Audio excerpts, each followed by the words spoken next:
Okay, it started. All right, excellent. It is 11:30, May 18th, 2026. My name is Patty Richards. I'm going to call to order the regularly scheduled meeting of the Vermont Community Broadband Board. First item on our agenda is to do a roll call. We have Brian, Sarah, and myself. We're expecting here. Laura. Laura's here. Excellent. Dan Nelson will not be joining us today, but we have four board members on the call currently. Christine, do you want to do roll call as staff? Yes, we have Aaron Herzog, Jose Aguayo, UJ Lee, Alexi Montserrat, Tony Cluthero, JB Ledoux, Christina Sweet, and Gwen, our legislative rep, is with us as well, Gwen Zakoff. Excellent. Welcome, everybody. Next, I'm going to make a motion to approve the agenda. Is there a second? Second. Thank you, Brian. Thank you. I'll give that one to Brian. Let's open it up for discussion. I have one change on item 6 for the recoupment and transfer ownership policy. I had some email correspondence asking for opportunity to give feedback on the policy, and I'm going to recommend that we do no action today.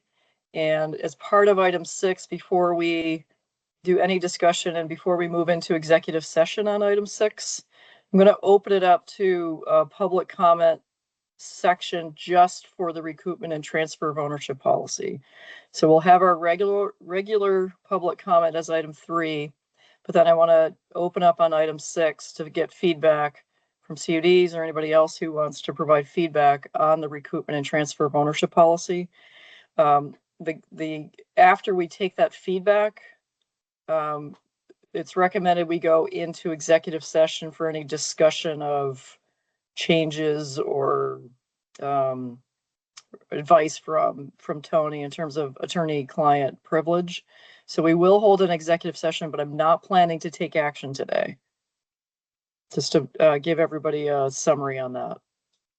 Any feedback or concerns with that approach? I support that. Good idea. This is Laura. Thank you. Excellent. Okay. All right. So that's the only change to the agenda, unless anybody else has anything. Christine? No, we're good. Okay. Any board members? Okay. Hearing and seeing none. All those in favor of the agenda with that change on item 6, please say aye. Aye. All right. Aye. Any opposed? The ayes carry 4-0. Okay, next on our agenda is approval of the minutes from April 20th, 2026. I'll make a motion to approve the minutes in our packet as provided.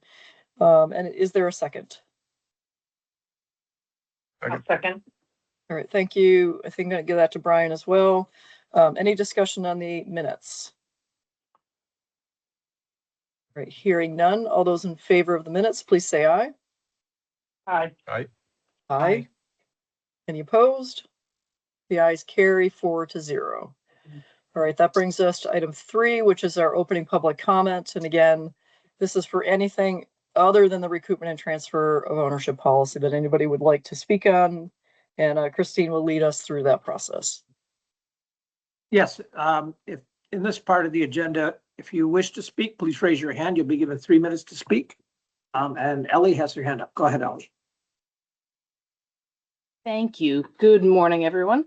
I wanted to start by delivering some good news. So about a week and a half ago, Maple Broadband turned up a final line extension, which put us over the threshold for our construction grant obligations. We had to get 244.3 miles, and we are now above that. So this is obviously good news and exciting news. And so I've so we had our monthly KPI meeting with staff earlier today, and already working with our friends at WCVT to pull together the final deliverables needed to submit what we need to do for grant closeout. But I just thought I'd take the opportunity to thank you guys for the support and for the grant money and letting us do what we've done and let you know this exciting milestone. Excellent, excellent news. Congratulations. Huge. Woohoo! Thank you. Well done. I must say it's been a pleasure work. It continues to be a pleasure working with you, Ellie. Anybody else have any comments to make?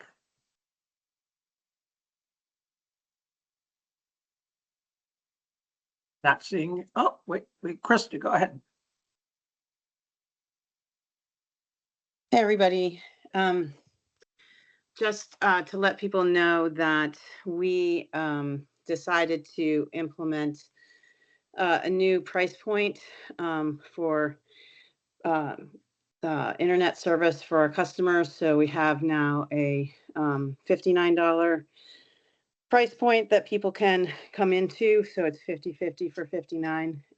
And our Equity Connect program will still be valid for that price point. So folks that make less than 200% of poverty and go through the Northeast Kingdom Community Action for verification will qualify for a $29 monthly service. Thanks. That's excellent. That's excellent news. Thank you for sharing. Any other comments?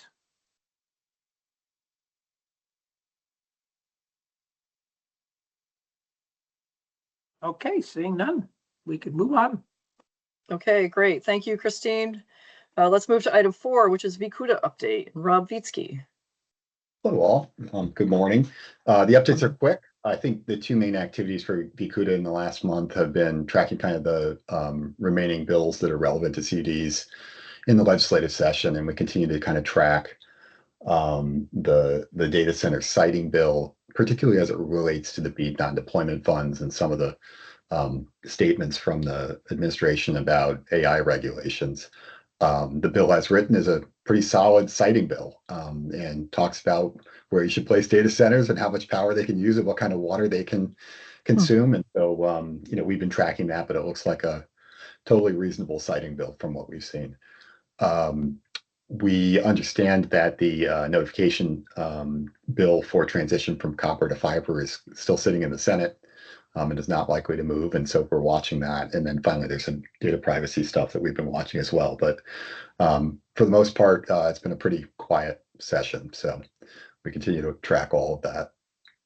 We've had 2 great meetings with staff about the recoupment and transfer of ownership policy. As you know, there are still some open questions. One, you're going to hear this from others in the comments, but just in summary of what I've heard. Some clarifications, just, typos in terms of references between sections and making sure it's really clear. A couple of definitional issues, still some concerns and thoughts that some of the statements about what might happen need proportionality to the offense. So for instance, if you were to buy alcohol on a grant, that proportionally should not trigger a transfer of ownership. That the level of offense should be tied to the level of activity that happens as a result, and the language needs to kind of reflect that. And then finally, probably the biggest one relates to CDs going to the bond market and concerns that we've heard from those folks who help us gain municipal revenue bonds and potentially the folks that we would sell them to as well, about just being very clear about what future risks are associated with the assets, which are indirectly tied to the revenue bonds. And so I think you'll hear about those things in our comments. I would highlight we've made a lot of progress in the 2 sessions that we had. We really appreciated the collaboration and the good spirits of the team that we work with. We just have a couple more things to work on. So I think that's it for us, unless there are any questions. Thank you very much, Rob. Let's hold any comments and questions on what you just said for the recoupment and transfer to item 6. So thank you for that feedback. Any questions or comments of Rob?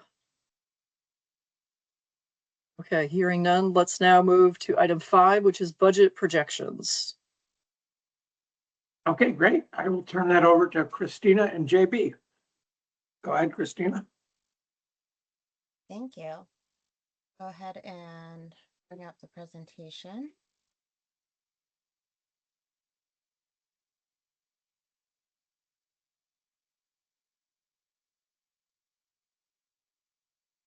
Just put this into slideshow mode.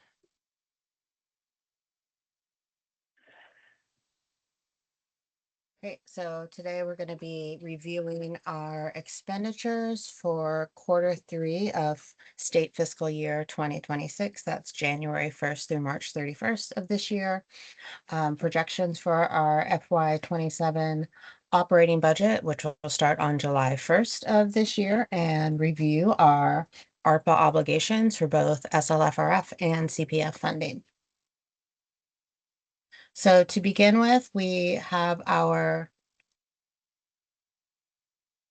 spending here for both the FY 2026 Q1 through Q3 expenditures, and our overall, the percent column represents our overall expenditures for this fiscal year. So that's 3 quarters into the fiscal year. And what you'll notice is that we are pretty close to on track for many of our categories where we'd expect to be at this point in the year. So for personnel, we're 72%. So since this represents 75% of the fiscal year, we're tracking very closely here. Travel and training, we're not spending as much as we have allotted for potential travel and training this year, which we're not concerned about. So none of this funding sort of goes away if we don't spend it, but these are the maximum amounts that we thought we would potentially spend on travel and training this year. Internal service fees are also tracking pretty closely to budgeted. Some of those tend to not come in until the end of the year. Those are fees that are charged from the Agency of Digital Services, Human Resources, and other departments around the state of Vermont. And finally, we did show a total with a subtotal before looking at contractual and indirect. So you can see that's 69% of we're tracking 69% over the course of the fiscal year. So pretty close to what we would expect. Contractual, again, it's sort of the max we would expect to spend on contractual. So we're not concerned that we've only hit 51% of that this year. Indirect, we've gone over our prediction for this year. We've adjusted that for FY27. This is actually the first year that we've tracked indirect internally. And that essentially is the funding that we comes from our federal grants that we pay to the Public Service Department, or that the Public Service Department absorbs to fund the costs of operating VCBB. And I saw Sarah's hand go up for a minute. Yes, but I was just going to ask what indirect is, so thank you. Yes. Okay, and I'll pause there for any questions. I have a question. Go ahead, Laura.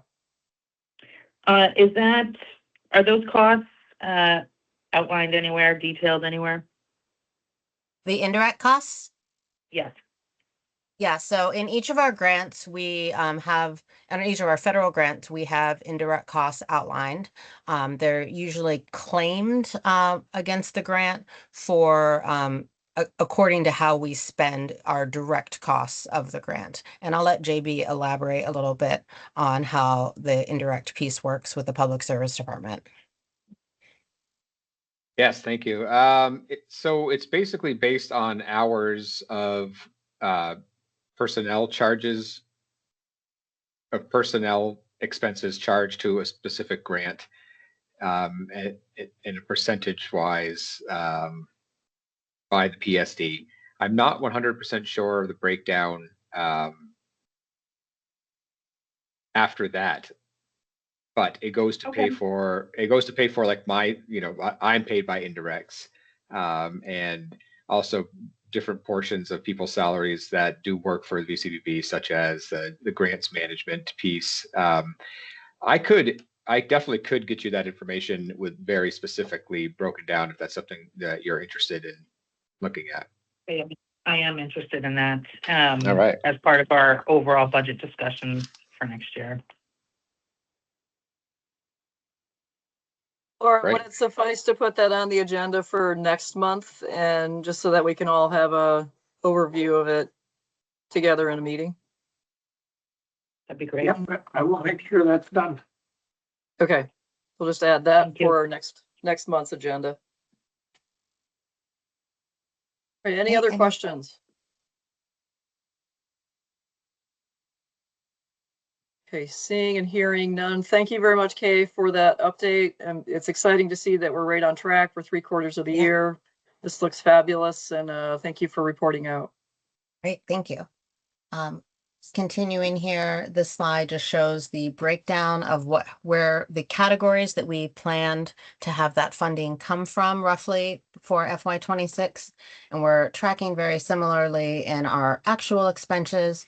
One thing I'll note is that we're really saving money and reserving funds in USF whenever possible. So we expected that up to, go back one. Oops. Sorry, I'm not used to using.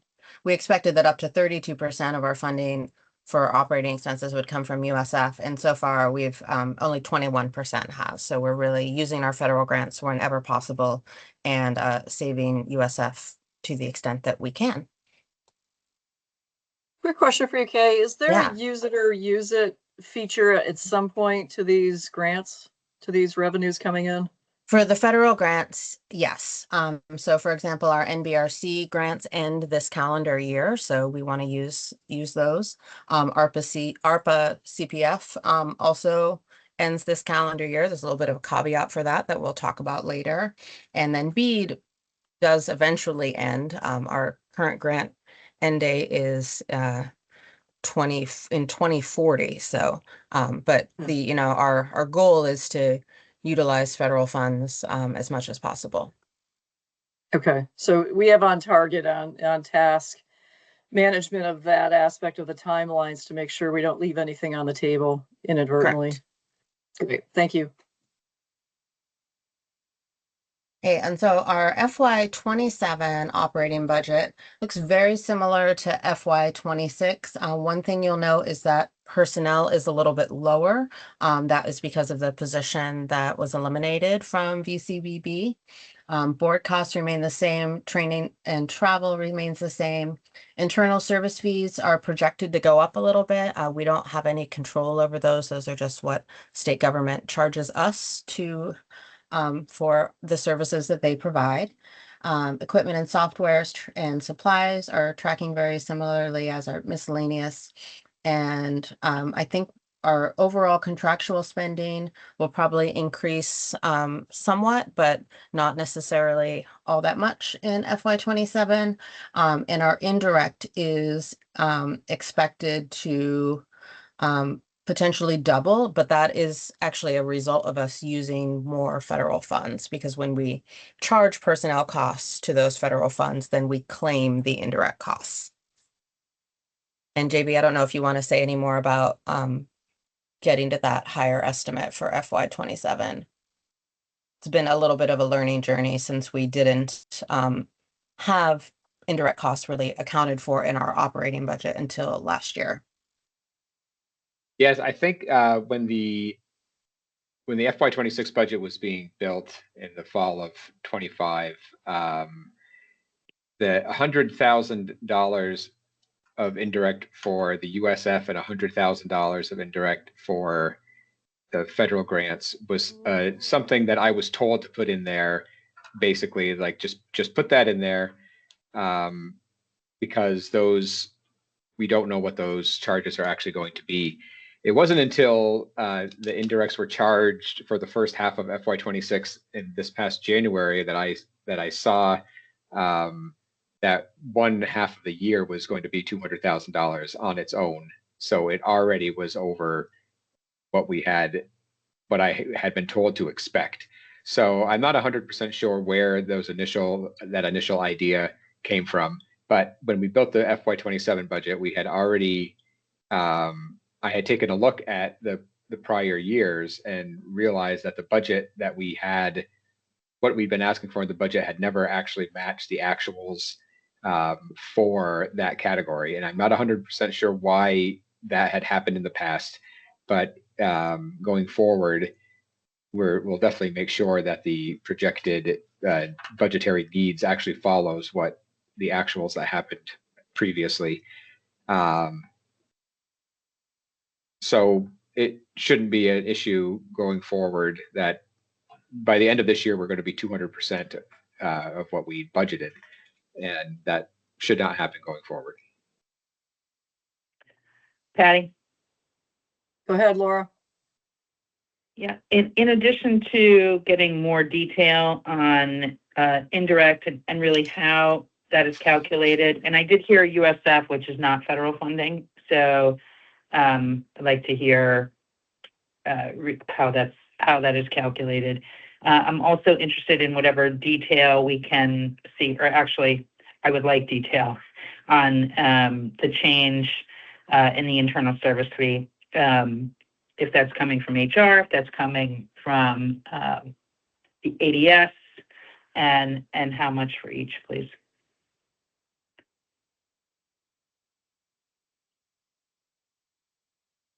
Christine, And, Great. you have that? Great, thank you. Yep. and so when we're talking about indirect, I'm hearing some conflicting things. I'm hearing that when we use federal grants, that's when we bill indirect. But I'm also hearing USF.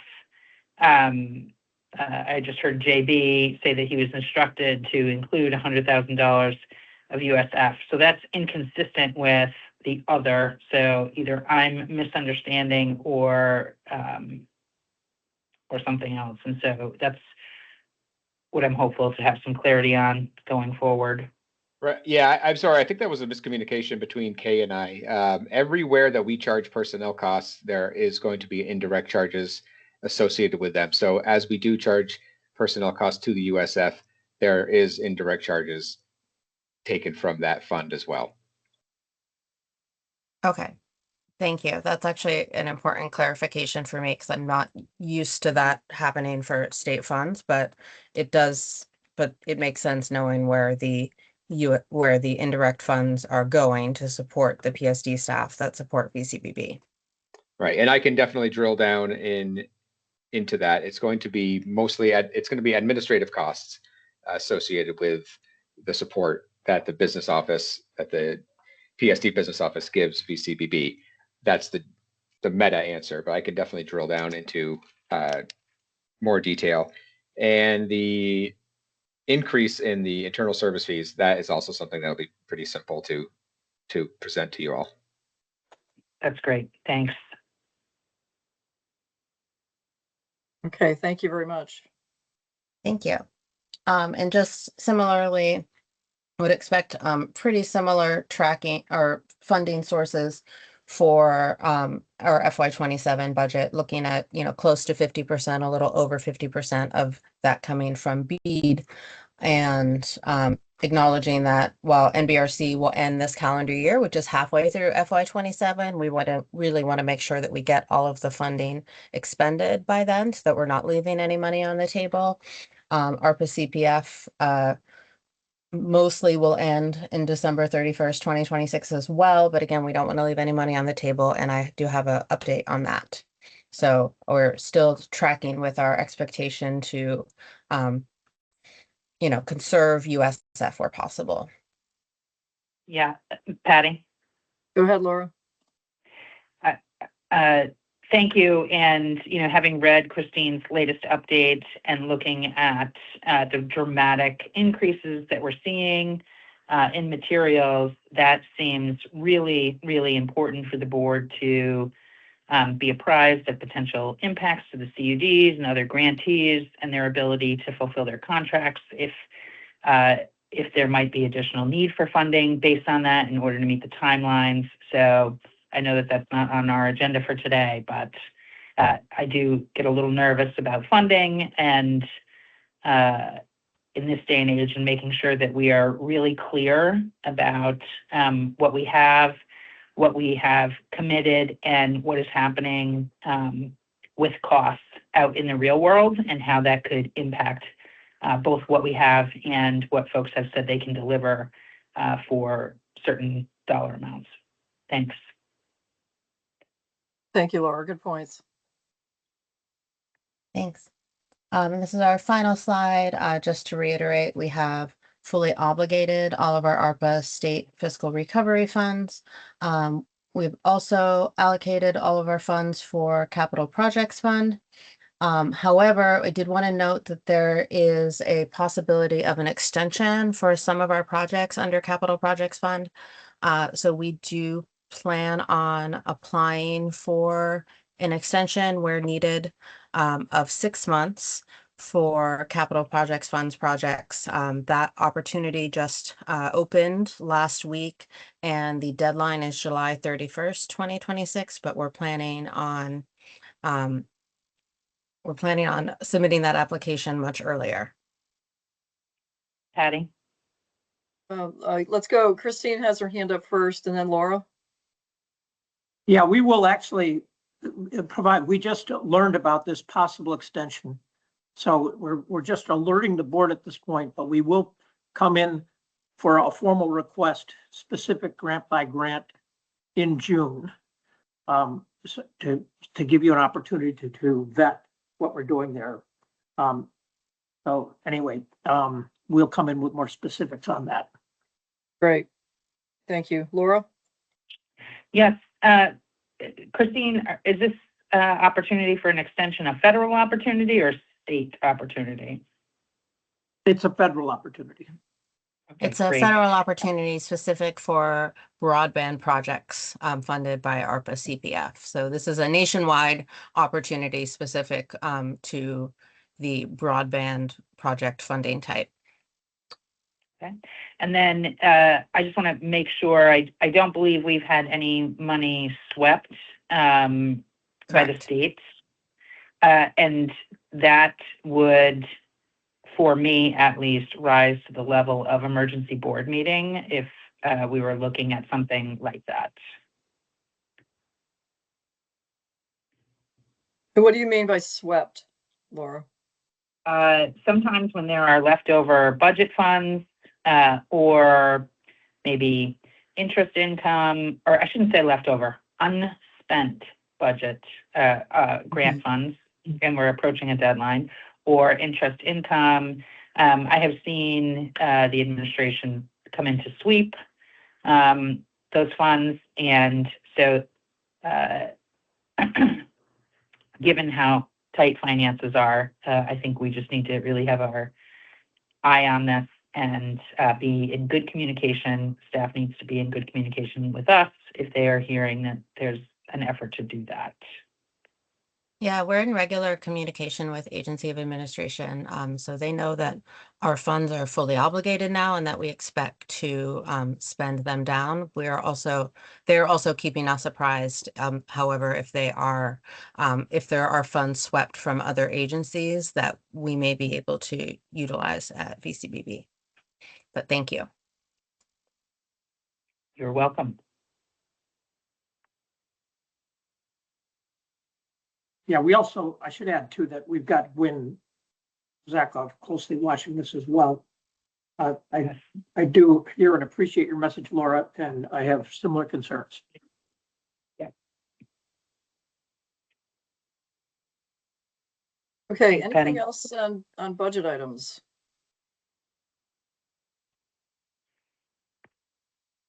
Okay. All right, hearing none. Thank you very much, Kay, for that Thank you. detailed description. I really appreciate all the work that's going into this, both with you and JB. Thank you both. All right, let's wrap this up, and then let's now move to the recoupment and transfer of ownership policy. So as I said, we're going to open this up to a public comment section, and I'd like to do this in an orderly fashion. I'd like for us to take comment from any individuals that would like to provide their feedback. We can do some Q&A along the way, but I'd like to really try to keep it as we're in listening mode so that we can manage the time and not turn this into a 2-hour session. If there's anything that's super confusing and we need clarification, I'm happy to take questions on that, but I'm going to try to limit questions and be really more in the listening mode. Christine, do you want to run us for the, so just like public comment, we'll take comment from anybody that would like to provide feedback, and I'll have you run the show on this. Yep. There's no 3-minute limit, but if somebody is taking an inordinate amount of time, we'll try to cut them off and move to the next person. Okay, go ahead, Kristen. Hi.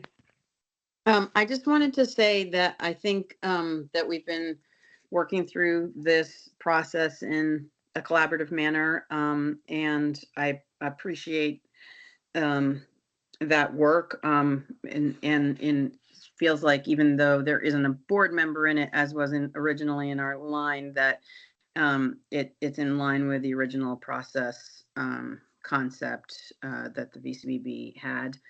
And I appreciate the inclination to not pass it at this time, as it does.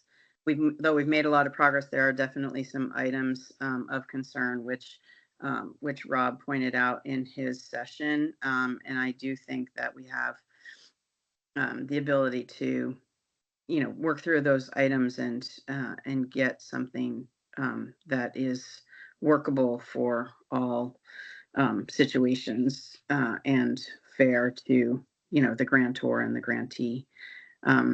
So my public comment is really, one, an appreciation for the work that the staff has done. Two, an appreciation for and a support and request that, a decision not be made today. And, we'll work through the rest of it with the staff. Thanks. Thank you, Krista.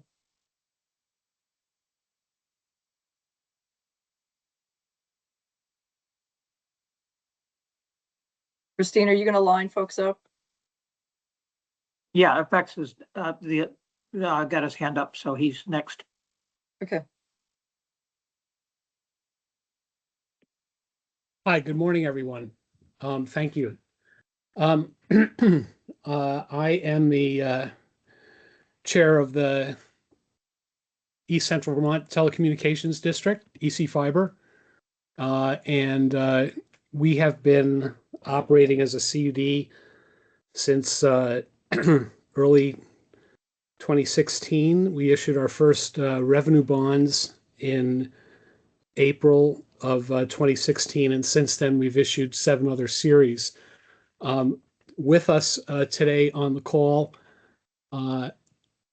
are our bond counsel, Eli Emerson of Primer Piper, and also our investment bankers who actually help us put together our limited offering memorandums and who market our bonds into the bond market, Jim Anderson and Chris Perlitz. Jim is the phone number ending in 00. The position that we are in as a CUD that finances, well over 80% of its bill with municipal revenue bonds, is that there's a very big difference between having an offering memorandum for your bonds that says you're getting federal money and you're required to follow the standard guidance,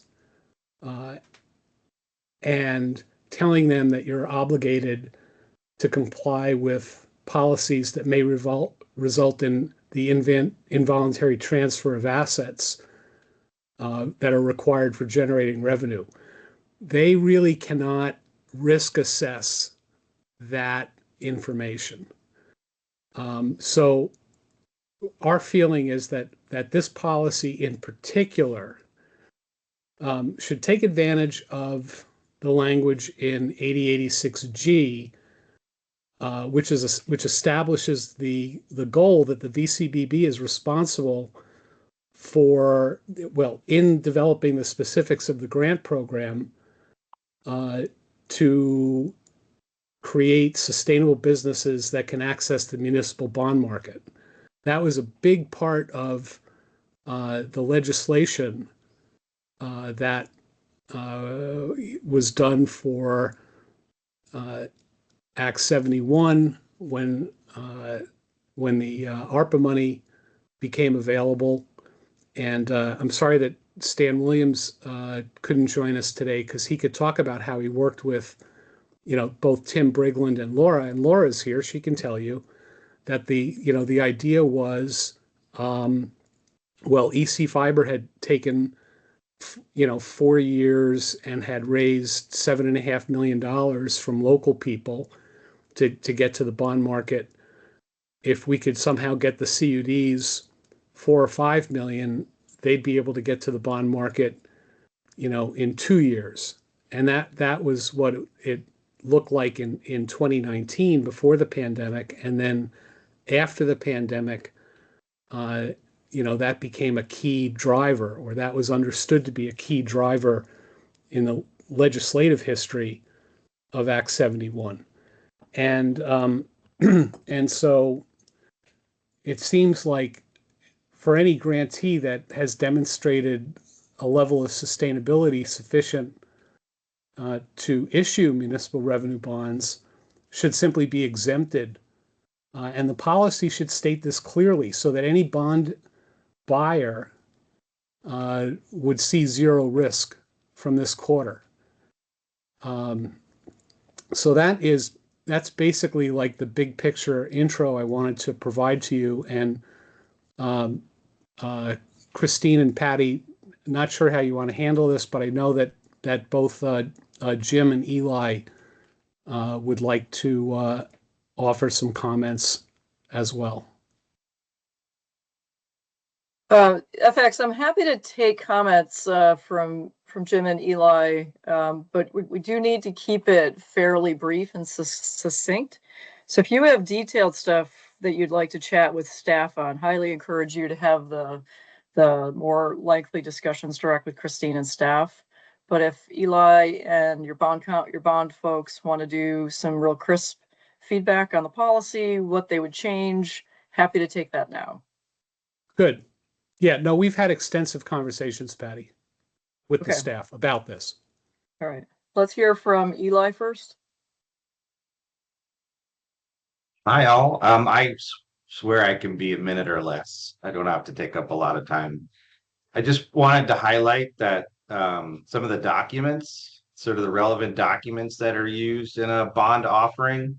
And first, as I'm sure everyone discusses their revenue bonds, so they're secured by the revenue that's generated by the CUD. But that doesn't mean that it doesn't impact the actual network assets. There are a number of provisions in the bond documents that impact both sort of the conveyance or even the encumbering of the assets. So that's important to recognize. Even though they are revenue bonds, there are some limitations on what can be done with the assets themselves. So the main document is a general bond resolution. It's a document that every borrower adopts early in the process, and it governs every issuance of bonds. And then that specifically contains some language about being limited on disposing, selling, transfer, or encumbering the assets. So that's one thing, that we would sort of highlight in the board's discussion of the policy. The other things that are important, there's a continuing disclosure agreement, which the issuer / borrower agrees to make certain disclosures if they happen. Things that happen with the assets can also trigger disclosure under the CDA. Then lastly, as I'm sure Jim will talk about, there's the offering memo, which contains a lot of really detailed information and is really there to sort of identify the risks and benefits for the potential bond buyers. And that definitely, for the overall status of the network itself, the assets are really important in that document too. So that's all I'll say. Just say that it's a lot of documentation that go in a bond offering. And it's certainly the status of the network itself is pretty important in those documents as well, not just the status of the revenue generated by the network. Thank you, Eli. Jim, you will be up next. Thank you. Yes, this is Jim Anderson with Municipal Capital Markets. Just give you a little background. The security that the bondholders have is a lien on revenue, and if that revenue is not sufficient to pay the bonds, the district agrees to raise rates to a level that make it sufficient. What I would suggest in your document here is that the BCBB take the same security, so that they would have a lien on revenues as opposed to the assets, and they would take that lien on parity with the bondholders pursuant to. There is a test on when you can issue parity debt, but that would be consistent with that test. So that you'd still be secure just as the bondholders have been and are and continue to be in the EC Fiber. And the bond community is perfectly happy to loan a substantial amount of money, and they have in the EC Fiber situation. And I think that's the long-term capital for these other CUDs after the initial grant money supplies a beginning of a working operation. So that'd be my suggestion to you is you not take an interest in the asset, but rather take an interest in the revenue alongside the bondholders. Thank you, Jim. That's yeah, we'll talk about that. That's interesting. Ellie has her hand up. Go ahead, Ellie. Thank you.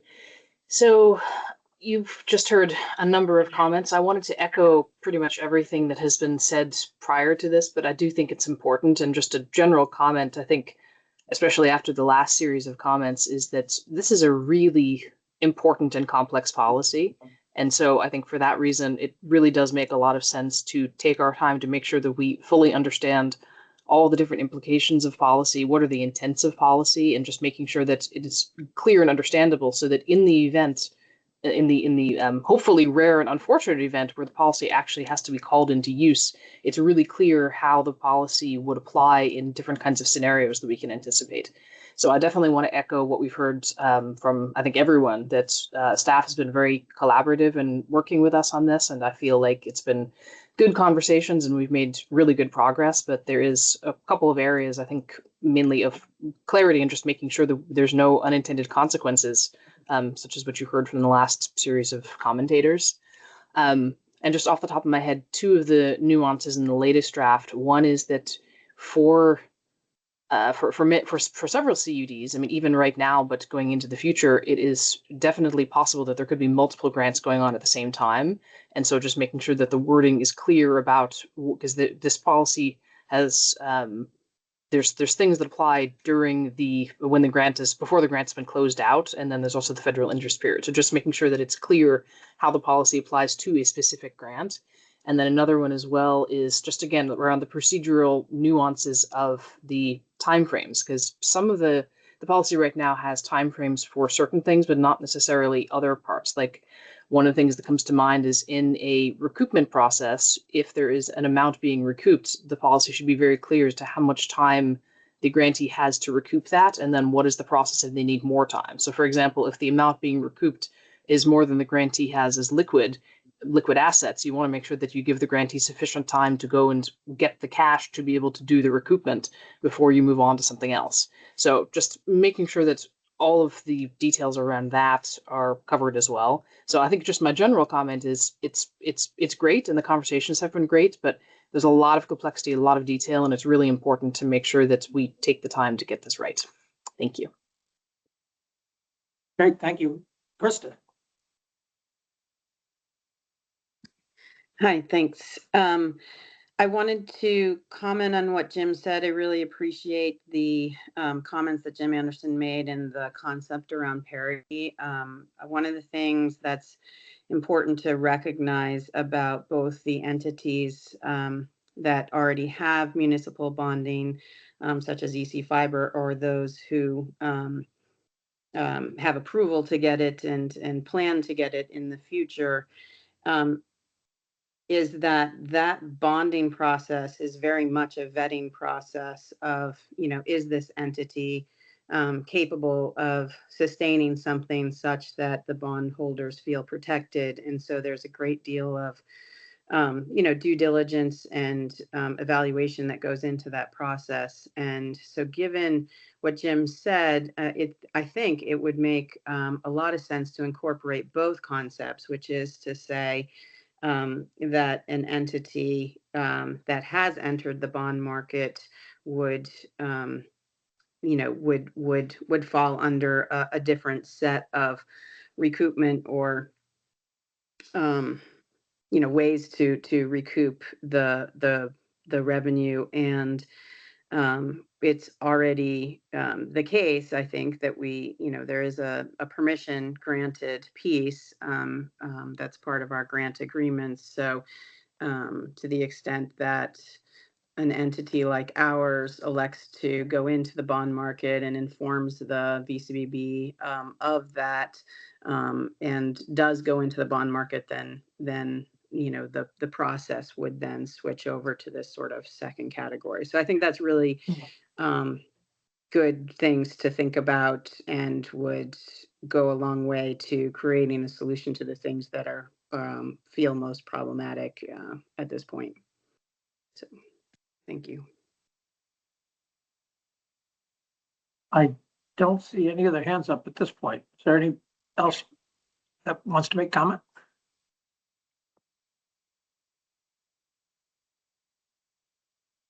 Okay, not Christine? seeing any else. Okay, Christine, Yep. I do want to make a general announcement that it is important that we get the feedback necessary to hear from everybody. So in the event that A, somebody couldn't make today's meeting, or B, doesn't have their thoughts together yet, I would like to open up from now until the next meeting that you can submit written comments to Christine on any issues of concern that you have with the draft recoupment and transfer of ownership policy. As folks have said, it's important we get this right. So I also want to just open that door up that you can submit written comments after this meeting. Okay, with that, again, we're not going to take action today, but I do want to go into executive session to deal with attorney-client communication in terms of strategic issues. So I am going to make a motion to move into executive session pursuant to 1 VSA section 313A1F, which addresses confidential attorney-client communication made for the purpose of providing professional legal services to the body. Is there a second? I'll second that. Thank you, Sarah. Any discussion? All right, hearing none. All those in favor of moving into executive session, please say aye. Aye. Aye. Aye. Any opposed? The ayes carry 4-0. Karen, will you tee us up on moving over to executive session? Yes, you should be moving shortly.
Okay, I see Laura, Brian, myself. I don't see Sarah yet.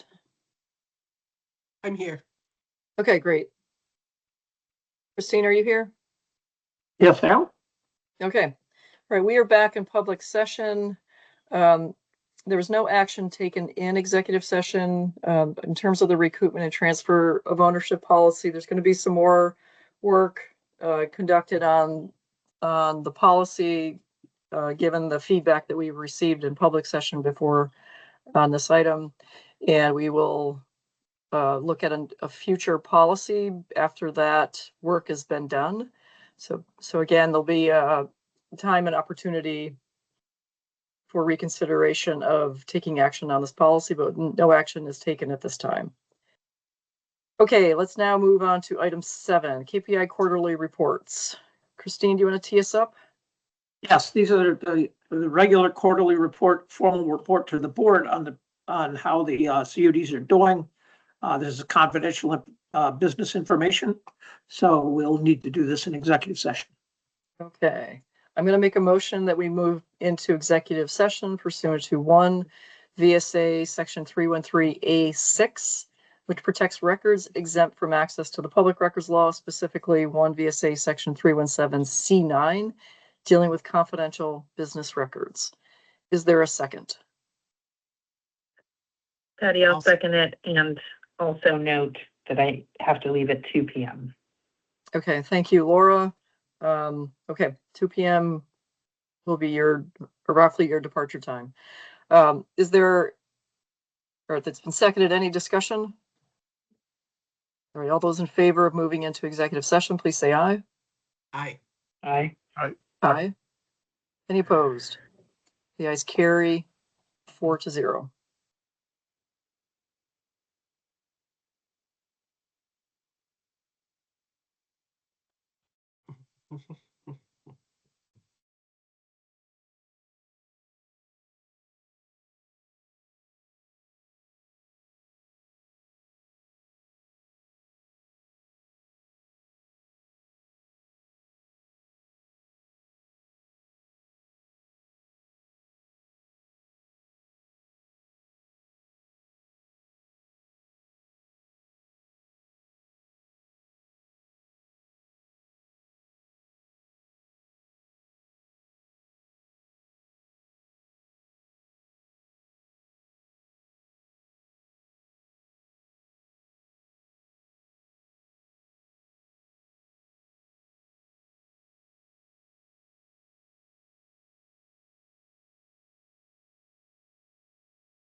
Okay, do we have Sarah?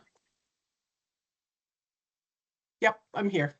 Excellent. Christine, are you there? Yes, I'm here.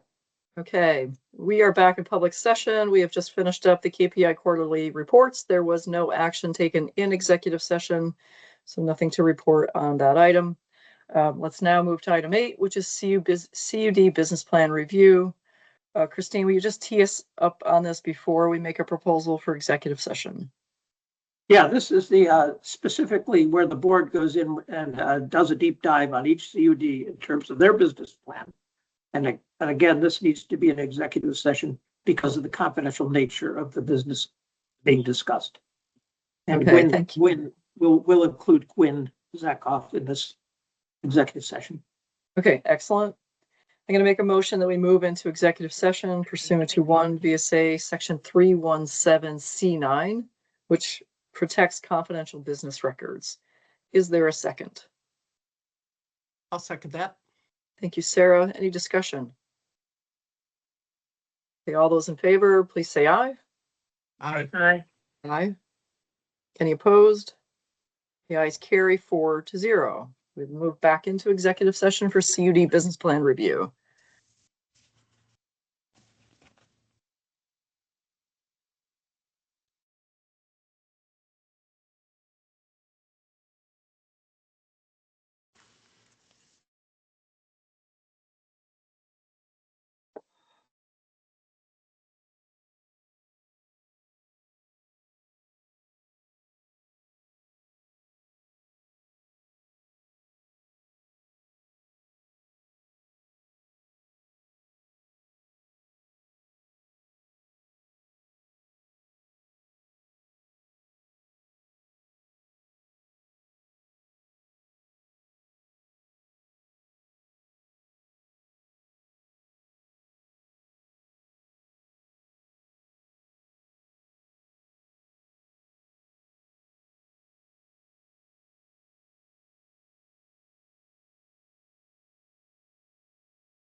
Okay, I see all board members. Christine, are you over now in public session? Yep. I'm over as well. Okay, excellent. So we've finished up our CUD business plan review. There's no action taken in executive session. Let's now move on to item 9, which is the BEAD update. Yes, I will turn this over to Alexi. You want to tee us up before we make a motion to go into executive session? Yeah, go ahead, Alexi.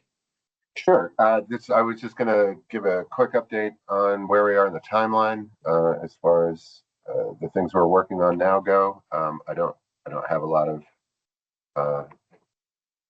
programmatic or guidance related things just now.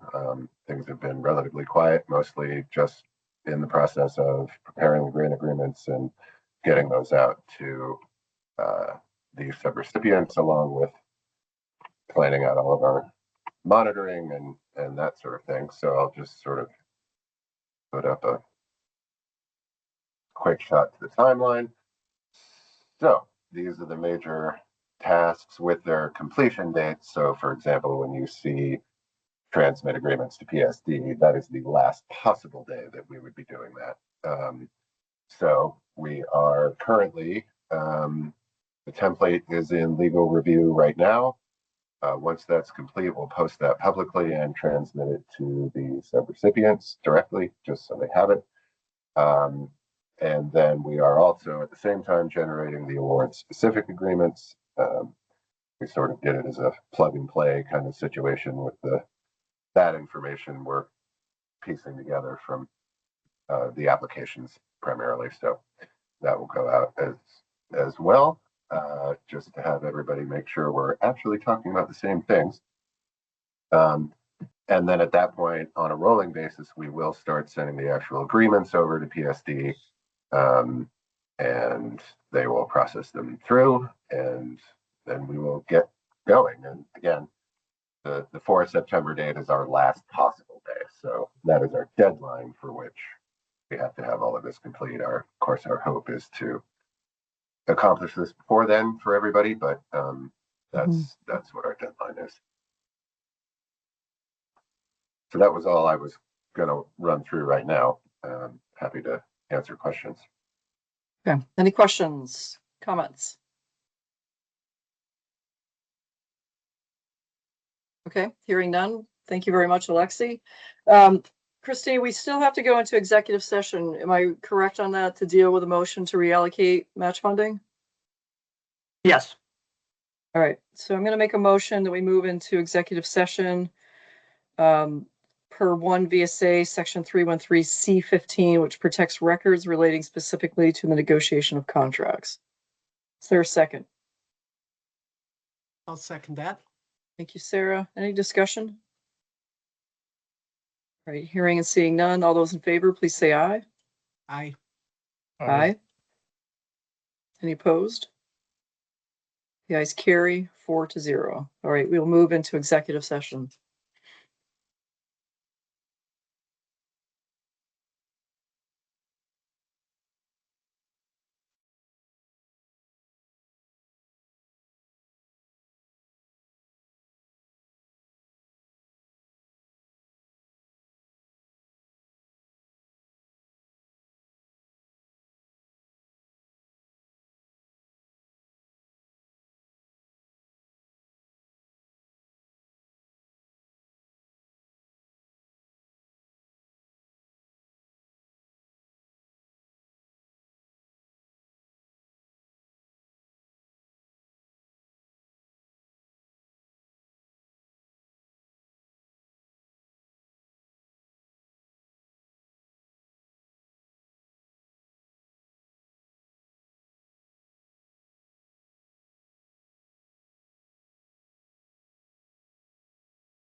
Okay, looks like all the board members are back. Christine, are you back into public Yes. session?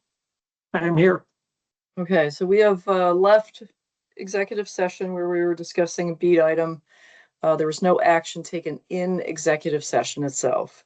I am going to make a motion to take action. So I'm going to make a motion that the board authorize the reallocation of VCBB's interest funds to provide match funding to the BEAD CUDs. Is there a second? I'll second that. Thank you, Sarah. Any discussion? All right, hearing and seeing none. All those in favor, please say aye. Aye. Aye. Any opposed? The ayes carry 4-0. Okay, so we are now wrapped up with item 9, which is our BEAD update. That brings us to public comment, item 10. Christine, do you want to run the show on public comment? Yes. At this point in the agenda, we will take public comment. Anybody would like to make a comment, please raise your hand. You'll be given 3 minutes to speak.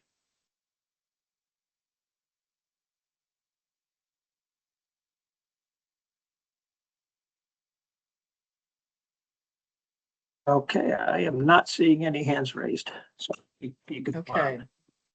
Thank you very much. That brings us next to item 11, which is our confirmation of our next meeting date being June 15th, 2026. Can all board members attend that as of right now? I can be there. Excellent. I see some head nodding yes. We'll assume we're good to go for June 15th. And then that brings us to our standing executive session, which is dealing with personnel matters for the board. In this segment, it's just board members only. This is item 12 on our agenda. I'm going to make a motion that we move into executive session pursuant to 1 VSA section 313A33, which says authorizing a public body to hold an executive session to consider personnel matters. That is the motion. Is there a second? Okay. Thank you, Brian. Any discussion? I'll just note that we have a separate link for the board so we'll exit this meeting and we'll use the separate link to use for the executive session.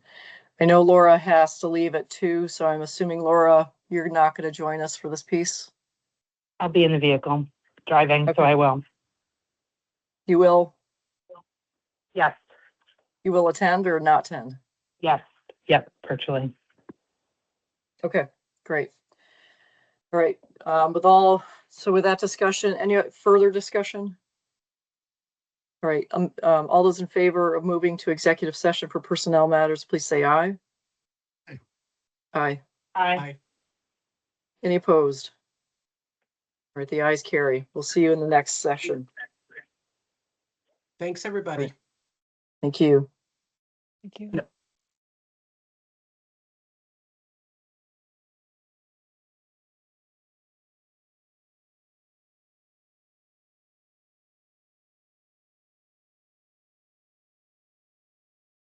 Brian, you have a separate link, so you'll have to leave this one and then join the other one this time. Okay, thank you.